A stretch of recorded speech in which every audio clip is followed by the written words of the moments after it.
सच्ची भक्ति और प्रेम से भगवान को भी जीता जा सकता है। सुनिए ये कहानी।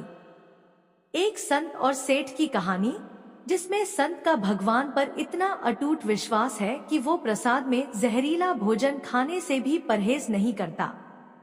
इसके बाद भगवान जो करते हैं उसे देखकर सभी हैरान रह जाते हैं। एक सेठ जी बड़े कंजूस थे। एक दिन उन्होंने दुकान पर बेटे को बैठा दिया और बोले कि बिना पैसे लिए किसी को कुछ मत देना, मैं अभी आया। अकस्मात एक संत आए जो अलग अलग जगह से एक समय की भोजन सामग्री लेते थे। लड़के से कहा, बेटा जरा नमक दे। दो लड़के ने संत को डिब्बा खोलकर एक चम्मच नमक दिया। सेठ जी आए तो देखा कि डिब्बा खुला पड़ा था। सेठ जी ने कहा कि क्या बेचा?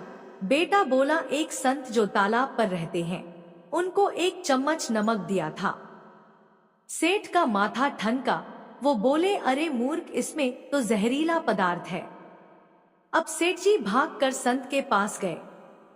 तब तक संत भोजन बनाकर भगवान का भोग लगाकर खाने की थाली लेकर बैठ चुके थे। सेठ जी दूर से ही बोले, महाराज रुकिए, आप जो नमक लाए थे नमक नहीं था बल्कि जहरीला पदार्थ था। कृपा करके आप ये भोजन न करें। संत जी बोले, भाई हम तो प्रसाद लेंगे ही, क्योंकि भोग लगा दिया है। भोग लगाकर भोजन छोड़ नहीं सकते। अगर भोग नहीं लगता तो भोजन बेशक छोड़ देते। ये कहकर संत ने भोजन को प्रसाद समझकर खाना शुरू कर दिया। सेठ जी के होश उड़ गए।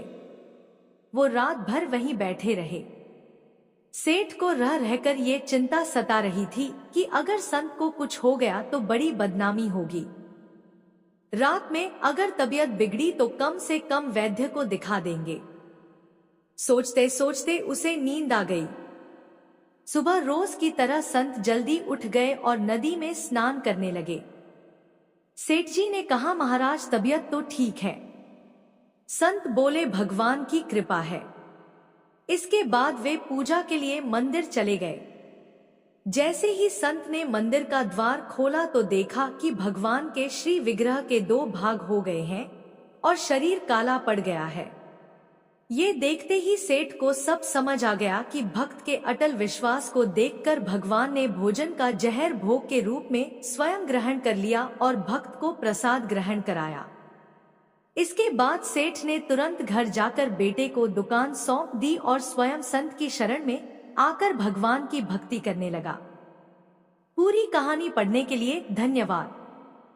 मैं आशा करती हूँ कि आप लोगों को कुछ अच्छा सीखने को मिला होगा। इस कहानी को अपने दोस्तों, परिवार वालों और अपने सहकर्मियों के साथ शेयर जरूर करें। इसी तरह की ज्ञानवर्धक कहानी सुनने के लिए हमारे चैनल सुविचार विद सुषमा को सब्सक्राइब जरूर करें। नित्य नवीन कहानी पढ़ने के लिए जुड़े रहे हमारे चैनल से। धन्यवाद।